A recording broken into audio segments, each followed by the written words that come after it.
This video on grafting fruit trees shows the Z-grafting technique, a scion grafting technique that I have found especially useful for grafting citrus trees.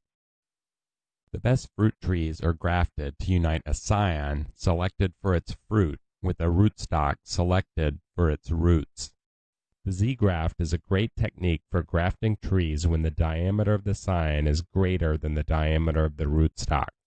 The cambium in a fruit tree is a thin layer of plant tissue between the bark and the wood. When grafting trees, the goal is to connect the cambium of the scion to the cambium of the rootstock.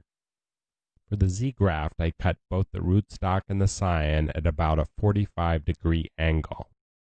Then at the longer ends, I make another cut at a very slight angle. The next step is to cut a small strip with the width preferably smaller than the diameter of the smaller of the two pieces to be joined. Next, the scion is inserted into the rootstock, forming a Z shape. The Z-graft creates many points of contact between the cambium of the scion and the cambium of the rootstock. This makes for a successful graft and a strong graft union. I will demonstrate the Z-graft on the rootstock suckers of this neglected orange tree. I will graft scions of the delicious Valentine pomelo. In order to achieve a successful graft and also to avoid spreading disease, I sterilize my grafting tools with a 1.5% concentration of chlorine bleach. If you try this, be careful to avoid cutting yourself.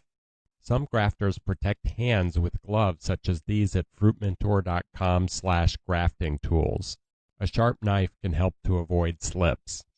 First, I cut off the top of the rootstock at about a 45-degree angle. Next, I cut off a small piece of the longer end of the rootstock at a very slight angle. Then I cut a thin strip in the longer end of the rootstock and leave it attached. Next, I cut off the bottom of the scion at about a 45-degree angle. Again, I cut off a small piece of the longer end.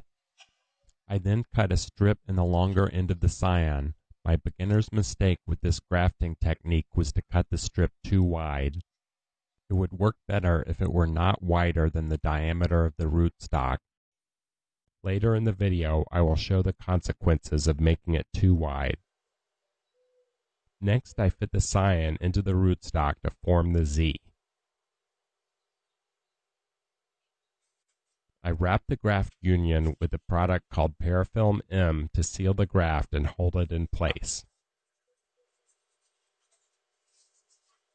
To get a good seal, I gently pull on the parafilm as I wrap it. This makes it stick to itself. In order to ensure close contact between the cambium layers and to strengthen the graft while it is healing, I wrap the graft with a rubber band. Here I prune the scion to leave 3 or 4 buds. Next, I wrap the graft with a second layer of parafilm. I wrap starting from the bottom, overlapping as I go up. Overlapping the layers keeps the graft from drying out and will also keep out rainwater. Other than the buds, I completely wrap the scion, including the cut end. In order to improve my chances of success, I will graft a second scion to the rootstock. This way I will succeed even if one of the grafts fails. The reason I find the Z-graft especially useful for grafting citrus is that I order my budwood from the CCPP attested disease-free source. Sometimes the scions that I receive are larger in diameter than the branch to which I would like to graft. In this case, the Z-graft is a good choice. Hobbyists in California no longer propagate citrus from cuttings from backyard trees. The reason for this is that citrus cuttings have the potential to spread tree-killing diseases. It is often not apparent when a tree is infected with a fatal disease. This makes the source of citrus budwood for grafting very important. In California, where I live, we now have both exotic diseases that kill citrus trees and also the insects that spread the diseases. The situation is so severe that it is now against the law in California to graft with backyard citrus cuttings. Hobbyists in California now instead order their budwood at a nominal cost from the Citrus Clonal Protection Program, or CCPP, a program that exists to provide disease-free budwood for the grafting of citrus trees. I've made a video that shows how to set up an account and order citrus budwood.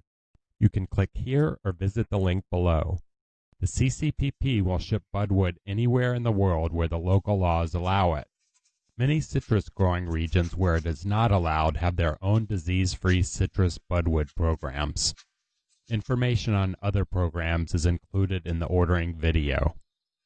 With this second graft, I achieved more cambium contact than with the first graft. After 3 weeks in the shade and then 4 weeks in the sun, the grafts began to grow. I had removed the original variety during the time lapse. My second graft outperformed the first one, so I removed the first graft. It is not necessary at this point, but I removed the rubber band and parafilm so that I could show you how the graft has healed. The graft has healed well. Callus tissue has filled in the open wounds. Here you see the first graft. It grew less vigorously because it healed on the bottom, but not on the top. Next, I staked the tree. Here you see my Valentine tree the following spring. It is important to remove any sprouts from the rootstock. Here you see my Valentine tree ready to plant.